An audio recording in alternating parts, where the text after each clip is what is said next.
বস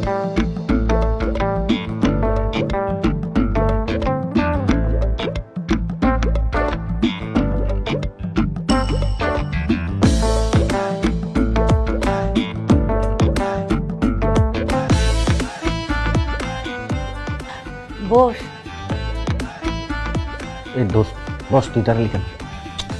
একটু বসা তো।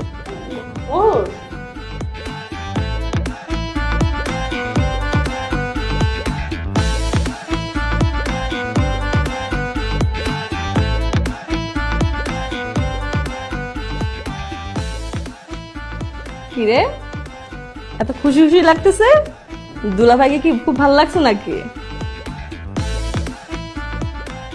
আলহামদুলিল্লাহ। বাবা মিষ্টি মুখ করো। সমস্যা নেই। মা, আমি একটু ওনার সাথে আলাদা কথা বলতে চাই। আচ্ছা ঠিক আছে, বলবি। বাবা যাও, আমার মেয়ে তোমার সাথে কথা বলতে চায়। মা, ওনার সাথে না, ওনার সাথে। কি ছেলে বন্ধুর সাথে কথা বলবি? আসলে আন্টি, পাত্র কেমন সেটা তো তার বন্ধু ছাড়া ভালো কেউ জানে না, ইভেন তার মা বাবাও কিন্তু জানে না। তাই তো হিমি চাচ্ছে ওনার সাথে একটু কথা বলার জন্য, পাত্র কেমন। ঠিক আছে বাবা, যাও তোমরা কথা বল। দোস্ত যা, তোর হবু বউয়ের সাথে একটু কথা বলে। রনি তুই যা, কথা বল। আরে যা, সমস্যা নাই। আরে যাও না, যাও। ভাইয়া যান না।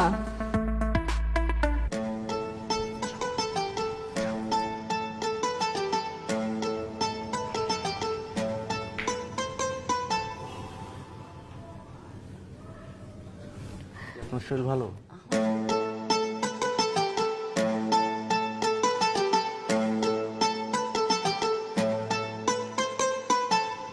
আরে ভাই কি শুরু করলেন আপনি? আমার আর কত জ্বালাবেন? এই যে সবাই সামনে থেকে আমার যে এইভাবে উঠে নিয়ে আসলেন, আমার সাথে আমার বন্ধুর বন্ধুত্বটা কি আর আস্ত থাকবে? দেখেন, এবার কিন্তু আমি আপনার সামনে এসে পড়ি নাই, আপনি নিজে আমার সামনে এসে পড়েছেন। সামনে কি, আপনি তো আমার বাসায় চলে আসছেন। এক্সকিউজ মি, এটা আপনার ভাষা জানলে আমি জীবনে এই দুয়ারে এসে আচারও খাইতাম না। এসে তো পড়ছেন, তাই না? আচ্ছা ঠিক আছে, এইভাবে যে সবাই সামনে থেকে উঠে নিয়ে আসলেন, এখন বকেন আপনার মতলবটা কি শুনি। আমার মতলব খুবই সিম্পল, বিয়েটা ভাঙা। আপনার বন্ধুকে আমার একদমই পছন্দ হয় নাই, এই জন্য আমি আপনাকে এখানে ডেকে নিয়ে আসছি। বলতে পারেন আমি আপনাকে ইউজ করলাম। What? Am I a tissue paper? দেখেন, আমি বিয়েটা কিছুতেই করতে পারবো না। আপনি নিচে গিয়ে স্ট্রেইট আপনার বন্ধুকে বলে দিবেন যে এই মেয়ে সুবিধার না। এটা তো 100% সত্য কথা। আর আমি আমার মাকে গিয়ে বলে দিব আপনি মানুষটা সুবিধার না। এটা আবার কোন ধরনের কথা? আমি আপনার সাথে কি এরকম করলাম আপনার